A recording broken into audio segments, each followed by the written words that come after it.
The state of the Capitals at the All-Star break. Your Locked On Capitals, your daily podcast on the Washington Capitals. Part of the Locked On Podcast Network. Your team every day.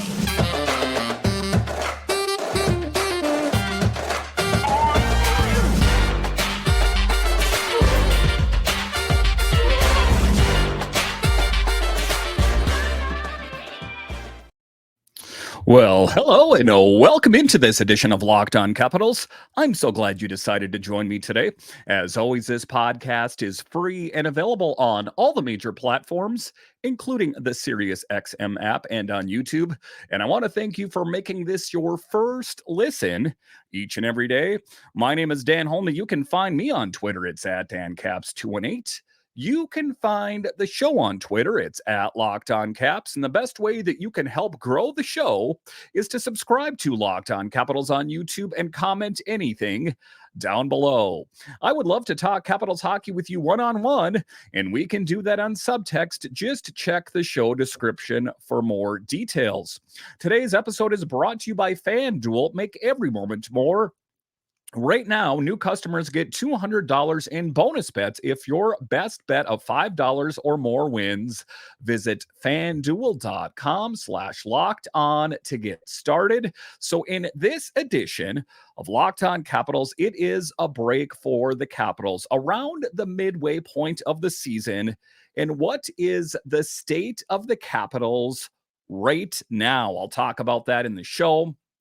A little bit later, we will talk about Alex Ovechkin and what we can expect to see from him for the remainder of the season. A little bit later, we will talk about where the Capitals will be at the trade deadline. But just to get it going here, it is a welcome break for the Capitals, for the team, for the coaches, for the beat writers, everyone that covers the team to finally take a moment and rest and reflect and get ready for what is next for this team.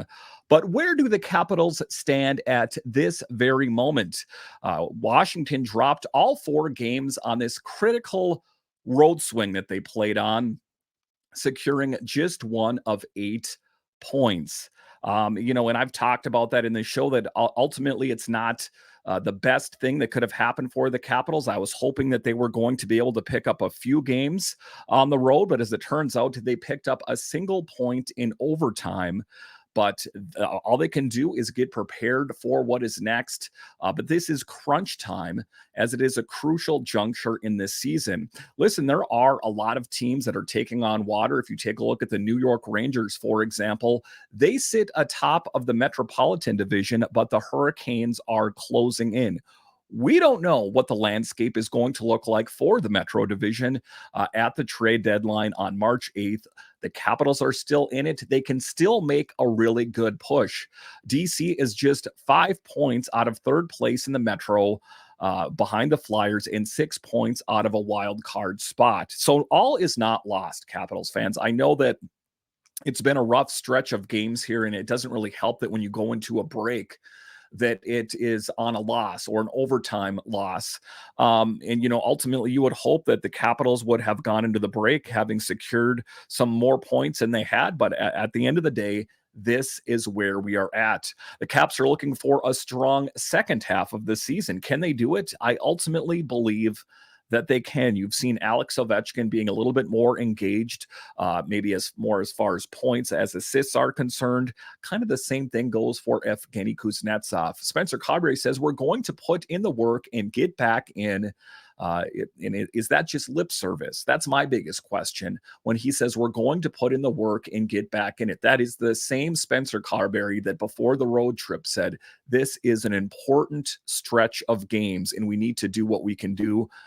As it turns out, the Capital only picked up 1 point out of a possible 8 points. So is it just lip service, or do the Capitals have what it takes? A lot of it's going to be determined on the state of Alex Ovechkin. Oftentimes I say, as Alex Ovechkin goes, so go the Capitals. And people are like, it hasn't been like that for quite some time, Dan. Really? Alex Ovechkin is having his worst season as far as goal scoring is concerned, and subsequently the Capitals are not exactly sitting on top of the Metro.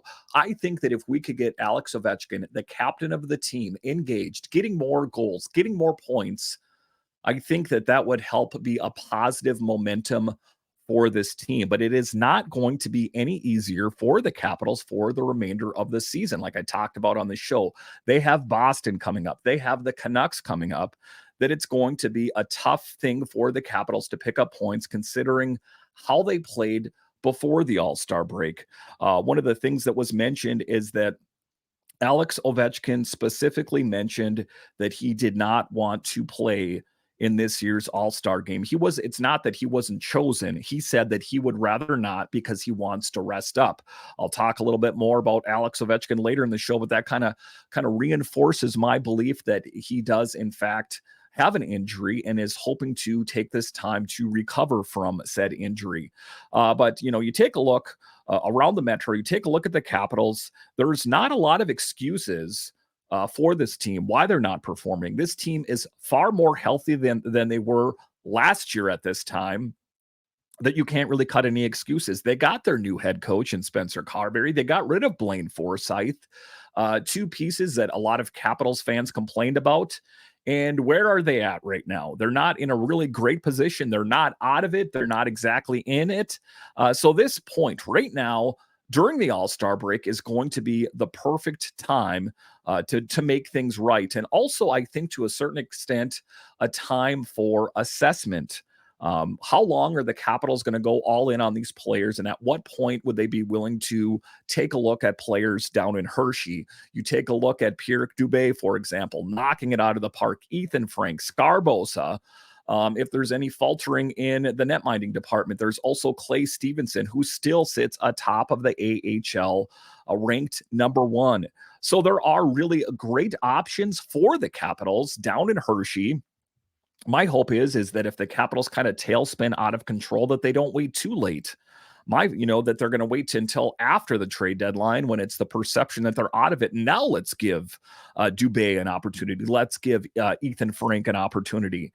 If they do not come out of the gates swinging, I would be open to trying out some of that talent down in Hershey, because there's, while they are not out of it, they're not exactly in it either. So they're kind of on the fringe. So if they think that they have an option in Hershey that's going to kind of push them over the top, then why wouldn't you do that? I think that that would be a wise move for the Caps to make here, as it still is this crucial juncture. I talked about that, and Spencer Carberry spoke about that before the road trip here, but it's even more important now is that the sand in the hourglass is getting less and less on the 23-24 season. All right, so coming up here after the break, we will talk about options that the Capitals have at the trade deadline. Will they be buyers? Will they be sellers? I'll discuss coming up.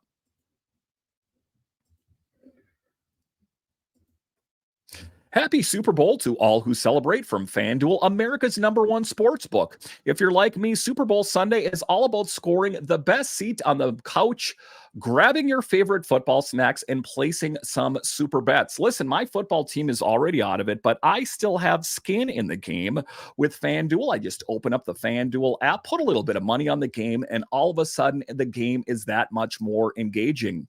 New customers join today, and you'll get $200 in bonus bets if your first bet of $5 or more wins. Just visit FanDuel.com/locked on to sign up. That's FanDuel.com/locked on. Make every moment more. FanDuel, an official sportsbook partner of the NFL.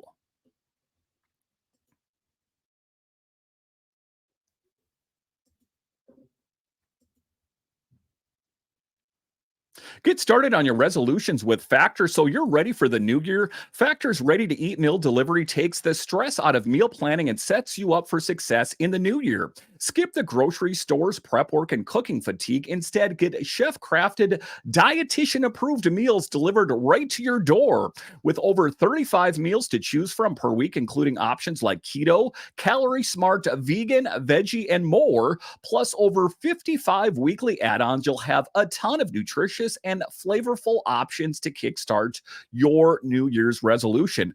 Forget frantic lunch preps and rush dinners. Factor's 2-minute meals are your secret weapon in the new year. Fuel up fast with restaurant quality meals, all delivered right to your door. Head to factormeals.com/lockedonnhl50 and use code LOCKEDONNHL50 to get 50% off. That's code LOCKEDONNHL50 at factormeals.com/lockedonnhl50 to get 50% off. All right, welcome back into this edition of Locked On Capitals, part of the Locked On Podcast Network, your team every day. So there are a lot of questions that still need to be answered as we are at this All-Star break. Will the Capitals be buyers or sellers? It is my belief that they ultimately will be sellers. I still think that the Capitals will do okay after the stretch, but I'm not necessarily so sure that they're going to be playing so well that they'll be in the buyer's market. They might move out some pieces to bring in some futures. If you take a look at Rasmus Sandin, even when I refer to as future, he is on the team right now, but I believe that he is a part of the Capitals' long-term plans on the blue line. So that is ultimately what I see happening. There are some intriguing names for the Capitals to go after, but some of the questions out there are what players could potentially be on their way out. The Daily Faceoffs, Frank Saravalli said that Nick Dowd will be highly sought after during the deadline. He's been big on the fourth line and is sound analytically. Now, if you listen to it, Nick Dowd has been on the radar of Frank Saravalli of the Daily Faceoff for quite some time. I even heard last season him talking about how he is kind of this sleeper move that unless you are in the DC market, not a lot of GMs, not a lot of fans ultimately know who Nick Dowd is, but we know who he is. He is that awesome fourth line center. Usually he did dabble a little bit on the first line center position, but he lights it up analytically. He's a good playmaker. And it's my belief that if the Capitals are out of it, or if GM Brian McClellan believes that the Capitals are out of it, then I think that the Capitals would consider moving Nick Dowd if the return was good enough. My belief on it as I record this right now is it would not be just Nick Dowd. It would be Nick Dowd plus probably a prospect or a draft pick to be as a sweetener to potentially get a bigger piece. The other thing that potentially could happen, but I ultimately don't think that it would be a bundle deal with Nick Dowd and Evgeny Kuznetsov. I think a bundle deal of that nature would probably take place more in the offseason. However, if the Capitals would be willing to retain some of Evgeny Kuznetsov's salary, I do see a scenario that potentially like a Nick Dowd and an Evgeny Kuznetsov could get moved out for a greater return. Something interesting to consider. Another player that might catch some people by surprise is Charlie Lindgren. Yes, Charlie Lindgren could potentially be on the way out. And some people would say, why would that even be possible? Well, listen, Lindgren has a 3-year deal through 24-25 and is getting paid $3,300,000. Charlie Lindgren through 21 games is 9-6. So, ultimately you take a look at it. Why would the Capitals want to move on from Charlie Lindgren? You might be asking yourself. He is the number one goalie for the Capitals at the end of the day. The biggest reason is that the Capitals have a plethora of options in net in the form of Hunter Shepard, who is also near the top in the AHL as far as the top tier, and Clay Stevenson, who is the number one. Also, Darcy Kemper in that equation. I've heard quite a few people say, well, why don't they move on from Darcy Kemper? Well, it gets a little bit more complicated with Darcy Kemper, just in the regard that he makes substantially more money. Darcy Kemper signed the deal on July 13th, 2022, a deal worth $26,250,000. Darcy Kemper signed a 5-year deal contract with the Caps, including a $26,250,000 $100,000 guaranteed, and an AAV of $5,250,000. In 23-24, Kemper, will earn a base salary of $6 million while carrying a cap hit of $5,250,000.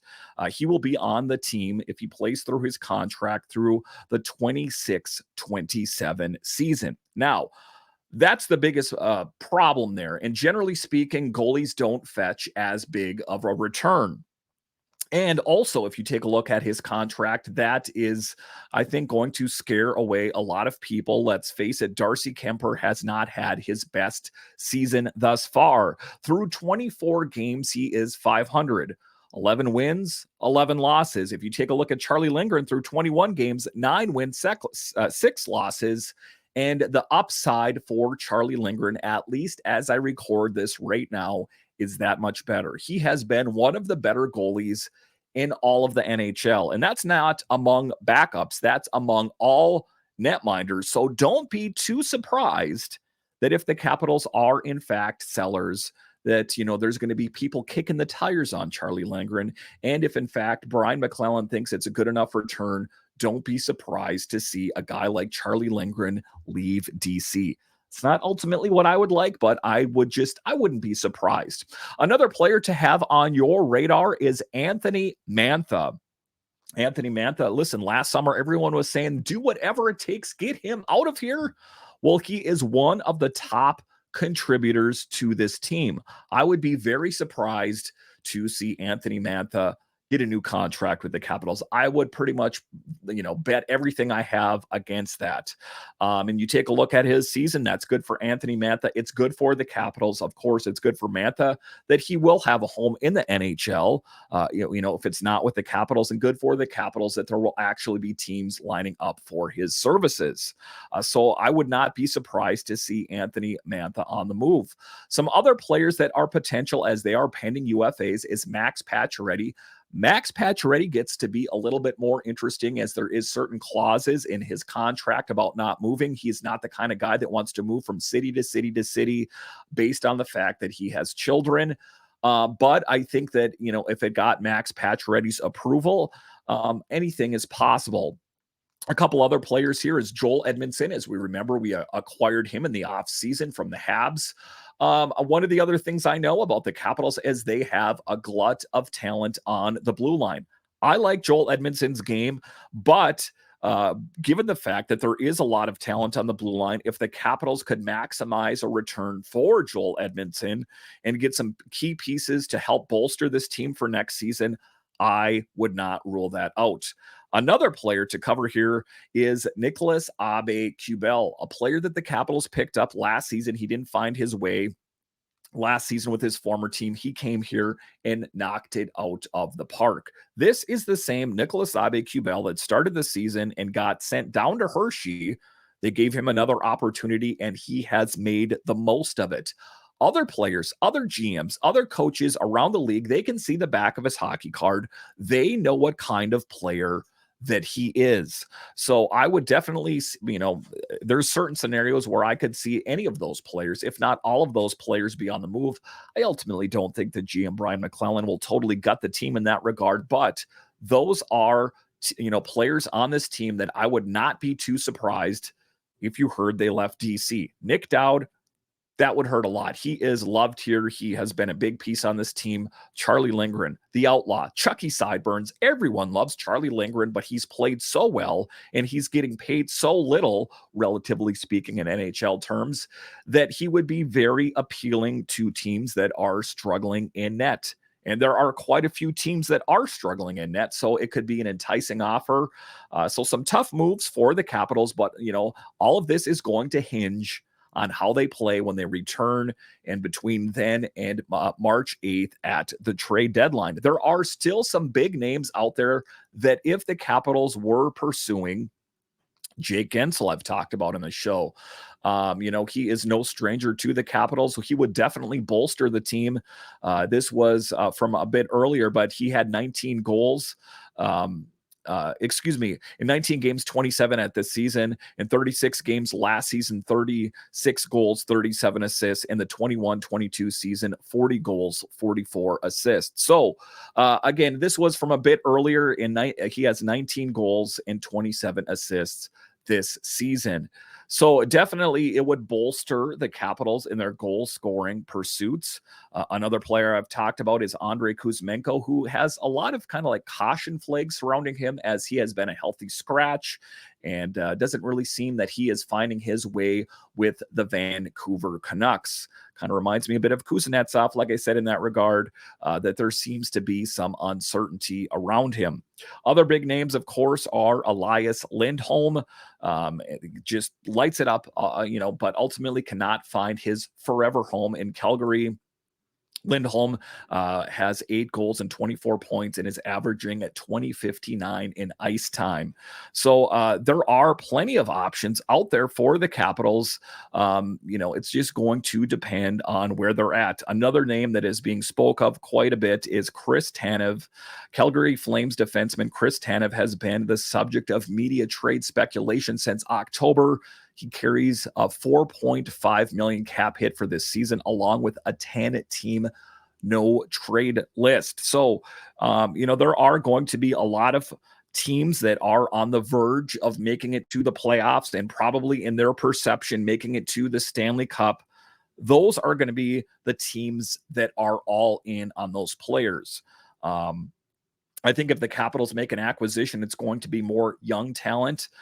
Don't be surprised that if they move out of Nick Dowd, if they move out of Charlie Lindgren, Edmondson, Abe Kubel, something like that, that they get a young forward that is not a prospect, not an AHLer. I think he'll be NHL ready, kind of on par with Rasmus Sandin as far as where he is established in the league, a building block for the Capitals that's going to be NHL ready, that is not only going to help the Capitals now, but in their future pursuits.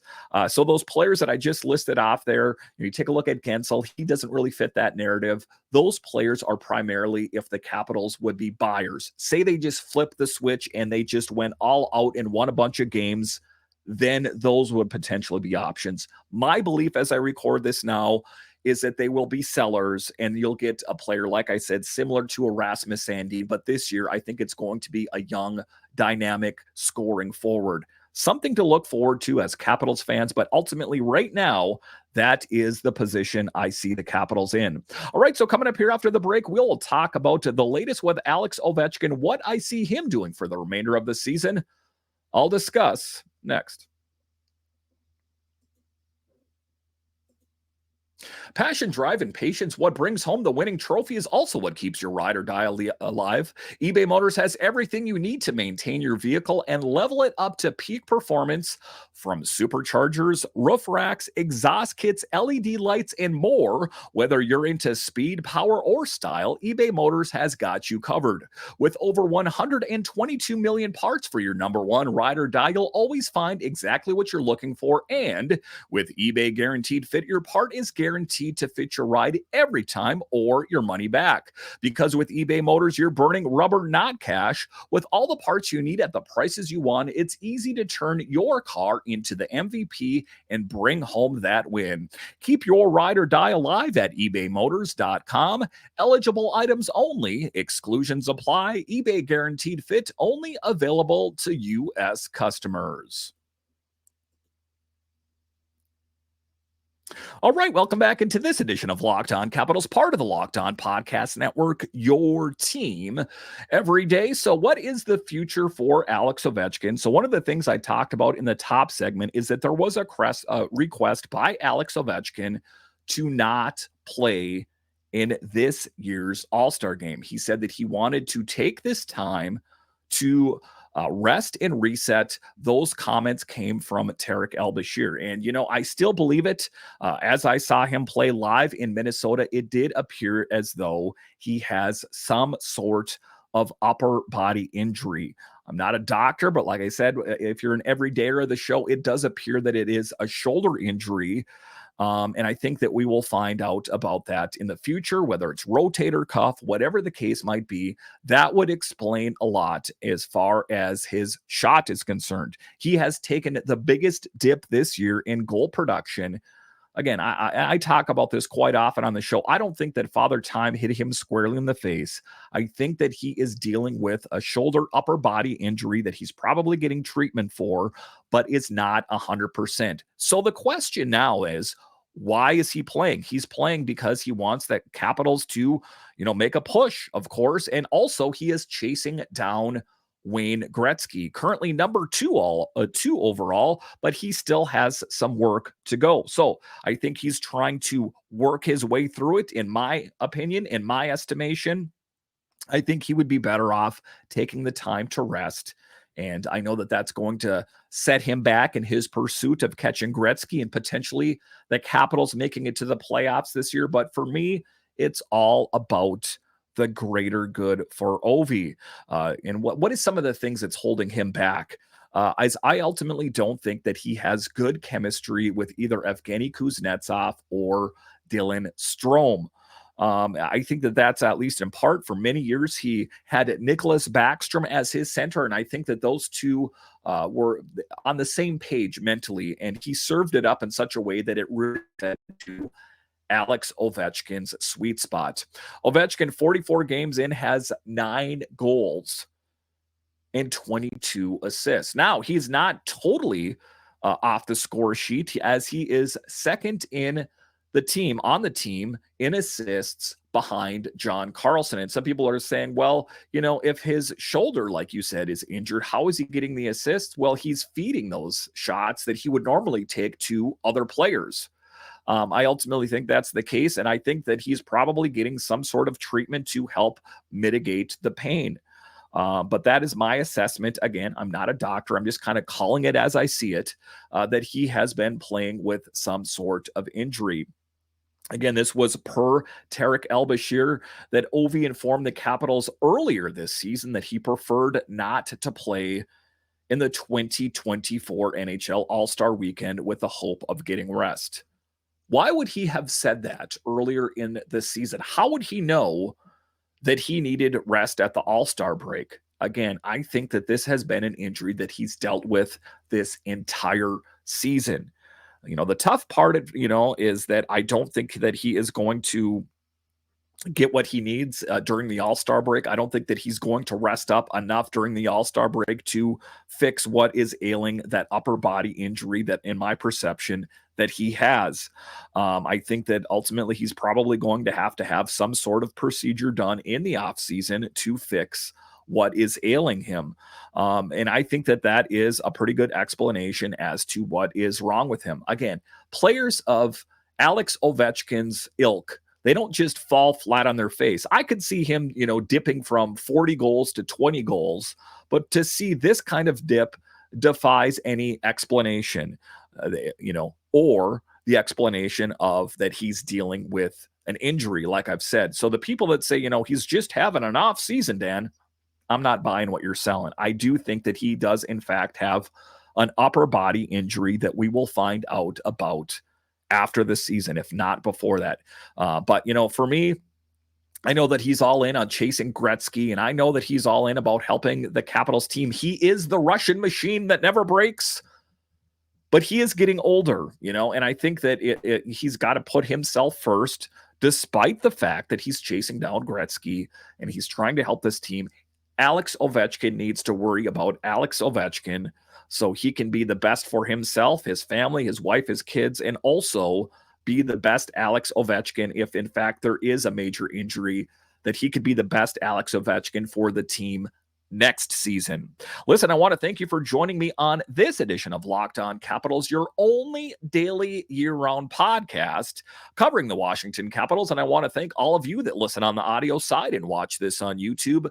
You are ultimately what makes this show successful. When you're done watching or listening to this, head on over to Locked On's 24/7 streaming channel.